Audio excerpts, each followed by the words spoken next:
thought that was a ridiculous question. It's kind of like asking me my favorite color, which I can't ever tell you. There is no such thing as the best movie. There is the best movie for me. Give me a minute. I can't remember the title of the movie, but it was during... Well, the first movie, and I can't remember what the name of it was. I don't remember titles. I remember images and experiences. I can't remember the title of it off the top of my head. Do I really have to just say one, or can I just say a bunch? It was a film that took place in India. She went to India. I remember seeing it again as a part of Can't remember the name of the film, but she was awesome.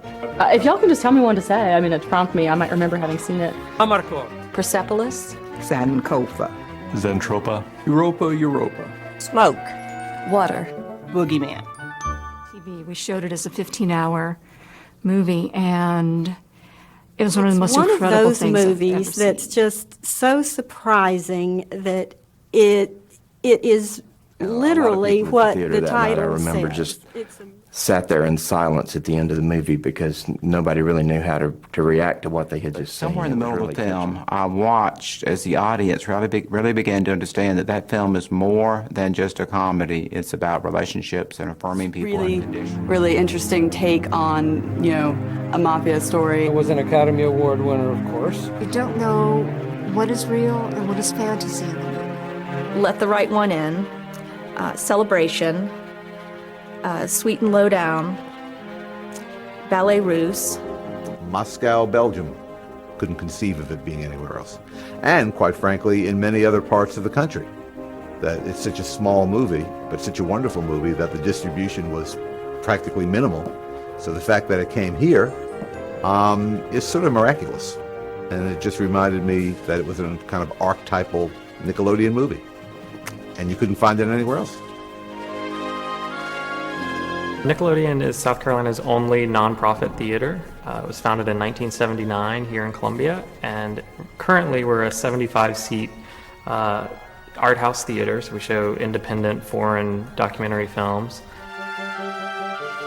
Back in the late 70s, Carl Davis and Linda O'Connor were students at USC. Carl was a screenwriting major, and Linda was an actress. She was in drama. And they were dating, and they were on the film selection committee for the Russell House movies. And their heart was really classic American cinema. They had a circle of friends, and they generated this idea and started talking, getting some buzz going. And they mentioned to people, would you be willing to invest in a $10 one-year membership to allow you cheap tickets and reservations and all that?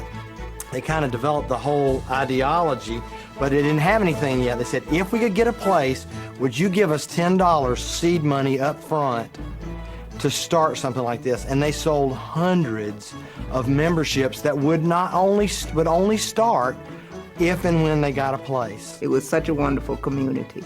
We were always struggling to keep the roof literally on the top of our heads. It was not successful at the beginning. It was very moderately attended.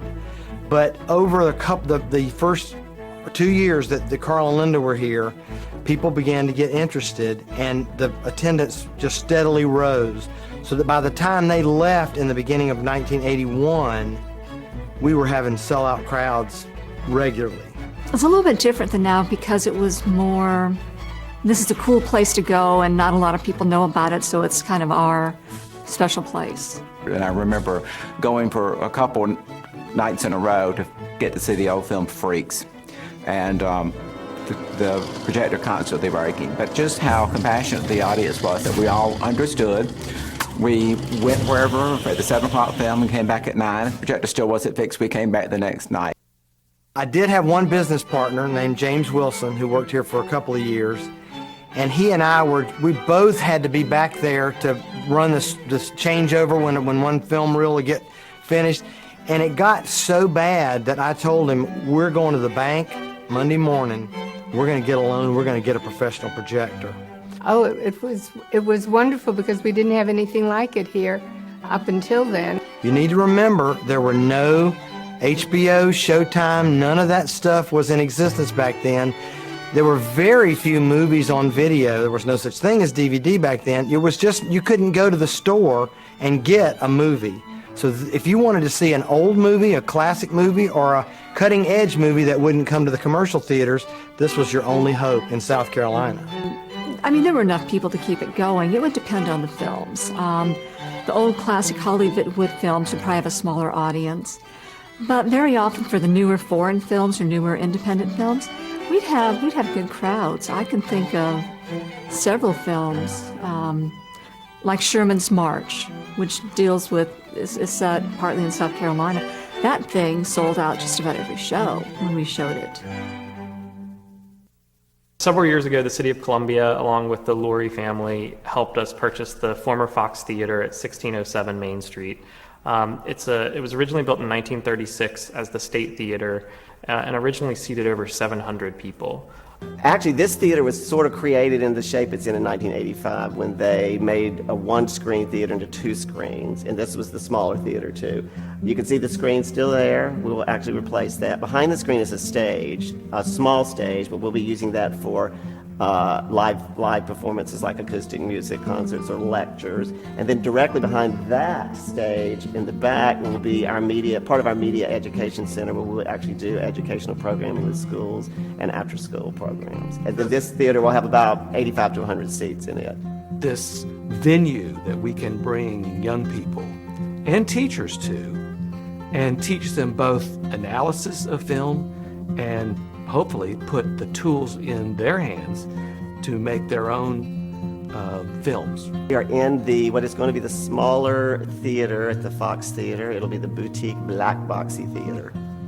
Well, we could show a whole week of Hitchcock, for instance, or Westerns, or, the films of Woody Allen, because we can get those films in film, on film, not on DVD. When we move in here, we'll show digital stuff on digital too, because the picture's beautiful. But we're also going to be able to show the New York City Opera on digital, and you can see it live. So that's, we're trying to keep up with the times, but still have that total love for the archival film that you can touch. Celluloid's in, it's always still going to be in. Well, welcome to what's going to be the lobby, which is about 2 zillion feet bigger than the lobby we have now. Somebody called our lobby where we are now a hallway. This is much bigger than a hallway. You'll walk through the front doors. We'll actually be able to use the ticket booth, and then you walk into a bar in this lobby, bar concessions area. We'll still serve beer and wine. And there'll be restrooms down here, a much bigger space for, we're thinking cafe tables, sofas, somewhere you'd really want to hang out. And now we're going to be walking into the main theater. Available naming opportunity, only $500,000. We found that cheap. We lowered it. And you're walking into the larger of the two theaters now.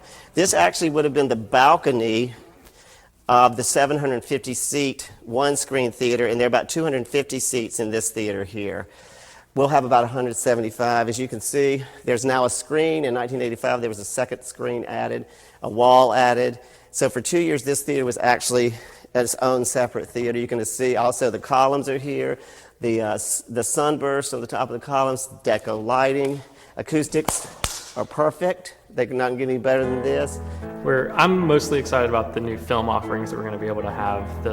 One of the biggest benefits of this new facility is the effect that we believe it's going to have on downtown Columbia.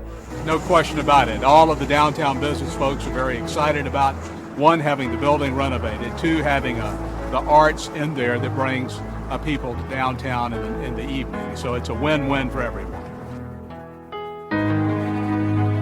It's kind of a bizarre thing. First of all, just have a nonprofit cinema is kind of weird. I always thought the Nickelodeon is the best thing about Columbia. It is the reason I felt as a New Yorker that I could live here. The people at the ticket counter know your name. The people in the theater, know your name. So it becomes much different from the normal corporate theater experience. I loved going to Tom Waits movie back in the 90s there and finding it was totally interactive. Everyone around me was dancing in the seat so that soon my seat was dancing too, and it was just a highly exciting experience. One of the memories I have is watching or attempting to watch. I think it was Rules of the Game, which is a French classic that I had never seen and was really looking forward to seeing. And it started, and I thought, the titles looked a little ominous, but sometimes those kind of things get taken care of.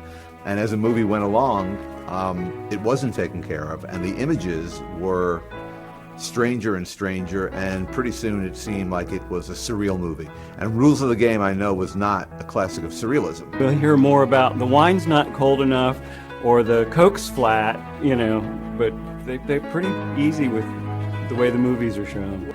I really gave it about 20 minutes. No one, and not that there was a big crowd, it was the usual small crowd, but no one but me indicated that there was anything amiss. One of the great things about the Nickelodeon is it has a very different feel from other movie theaters, and for a long time was a real social gathering place for film lovers. A lot of people have met at the Nickelodeon. Some marriages have happened, some big-time dates. And it's that kind of place to go where you can actually talk about the film after it's over and not just leave. Anytime we've been able to bring in a filmmaker to talk to us after showing his or her film, I'd say those have been the best things we've done. A part of what the Nick does that I think is so great is to show the work of local filmmakers or traveling filmmakers, to bring filmmakers to the Nick and have them there to talk to the audience as their work is shown. I think is a stupendous thing you could never find. That just doesn't happen in commercial theaters. So I, on several occasions, have shown my work there, and then at the end had a discussion with the audience, and that is always a revelation to me and a great thing to do, and something that makes me really grateful to the Nickelodeon. I've been going there for nearly half of my life, which means that I've seen hundreds of movies there. It'd be interesting if I actually did try to count them. I've been going to the Nickelodeon for 30 years.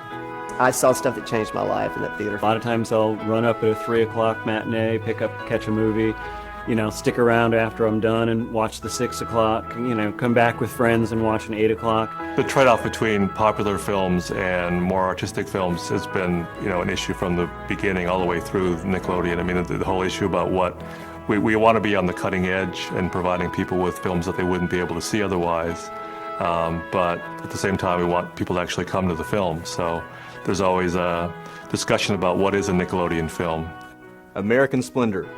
I really enjoyed Zabriskie Point. I never knew what that was about. To Kill a Mockingbird.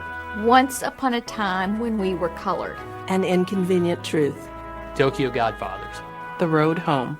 The Diving Bell and the Butterfly. My favorite Nickelodeon memory is the memory of being in a small, dark room with a bunch of people who really were emotionally and spiritually connected to what was going on the screen and to everybody else in the room. Sitting in a theater and watching a film on a big screen with really good sound, sitting there with people who love film, it just doesn't get much better than that.